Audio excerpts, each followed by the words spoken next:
স্বাধীন দেশে এখন নতুন ধরেন পরিবর্তন হয়েছে যে কেন, যে কিরকম পরিবর্তন, ধরেন 5ই আগস্টের আগে যে ইলিশ পাঠানো হতো, ধরেন ভারতে ইলিশ পাঠানো হতো আগে।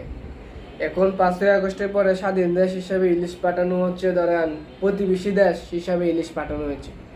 তাহলে বাংলাদেশ তো দেখতেছি, ধরেন প্রতিবেশী দেশ ভারত দুইটা মিলে তারা পা চাটতেছে, পা চাটাচাটি কোনো শেষ নেই, আগে চাটছে এখনো চাটতেছে, চাটাচাটি করবে। তেলে হুদাই পাশের দেশের সাথে শত্রুর আলাপ করা লাগে বা ইলিশ দিবে না এন আলাপ করা লাগে, অন ইলিশ দিবে না, তাহলে তো আগের চেয়ে তো এখন 1,000 টন বেশি দেওয়া হচ্ছে। আমার মতে আগের চেয়ে 1,000 টন বেশি ইলিশ দেওয়া হচ্ছে।